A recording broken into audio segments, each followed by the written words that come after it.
kuna mambo makuu matatu ambayo ni muhimu sana, na ndio haya yanayosababisha tuendelee kutoa taarifa katika kila hatua tunayofikia katika maandalizi ya utekelezaji wa dira. Jambo la kwanza, mtakumbuka kwamba dira 2050 ilikuwa ni dira shirikishi.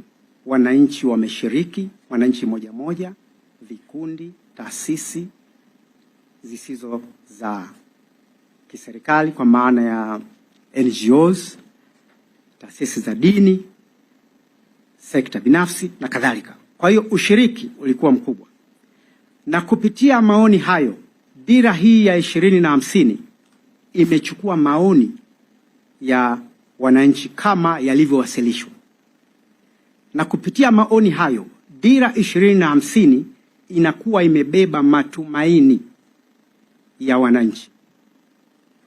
Kwa hiyo ile ukweli kwamba dira 2050 imebeba matumaini ya wananchi inatufanya sisi tuendelee kutoa taarifa kila mara na kuhakikisha kila mwananchi ana taarifa za kutosha kuhusu kinachoendelea kuhusu utekelezaji wa hiyo dira. Kwa hiyo hilo ni jambo la kwanza, kwamba tunaendelea kuwashirikisha wananchi kwa sababu tunafahamu kwamba dira 2050 imebeba matumaini ya wananchi na wana haki ya kujua kinachoendelea na kufuatilia kila hatua ya maandalizi kuelekea utekelezaji wa dira mwaka huu mwezi Julai. Jambo la pili ni kwamba uwasilishaji wa nyaraka hizi tatu nilizozitaja, mpango elekezi wa muda mrefu yani miaka 25, mpango wa maendeleo wa miaka 5, pamoja na mapendekezo ya mpango wa maendeleo wa mwaka 2026-27.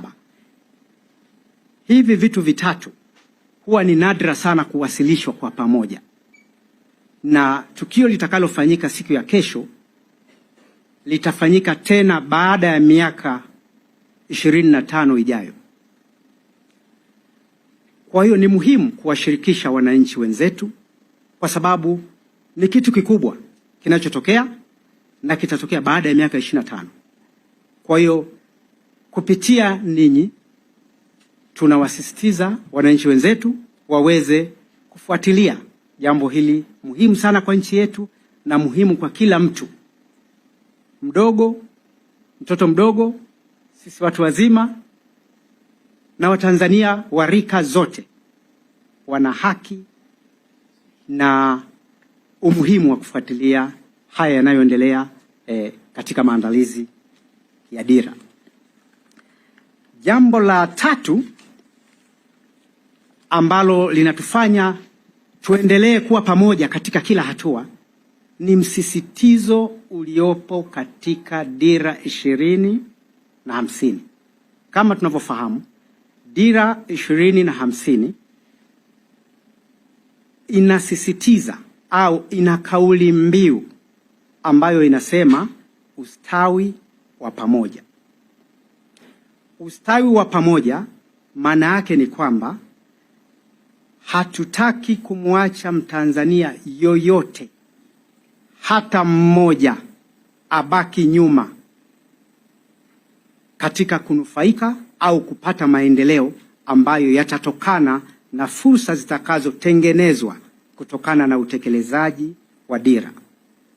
Kwa hiyo lengo mojawapo la kutoa taarifa hii ni kuendelea kuwa pamoja kama taifa, kama ambavyo tumeshiriki katika kuiandaa na kuiandika dira hiyo, kuitolea maoni mpaka ikapatikana. Vivyo hivyo tunaendelea kupashana habari juu ya kila hatua inayoendelea, tukiongozwa na kauli mbiu ya dira inayosema ustawi wa pamoja. Kwa hiyo katika mchakato huu Watanzania wa rika zote, watoto, watu wazima, Watanzania wenye kipato kikubwa na wenye kipato cha kawaida, Watanzania wasio na changamoto yoyote ya kimwili na Watanzania wenzetu ambao ni wana ulemavu wa aina fulani, Watanzania wote wasomi na wenye elimu ya kawaida. Hawa wote kulingana na malengo ya dira yetu tunatakiwa tustawi kwa pamoja.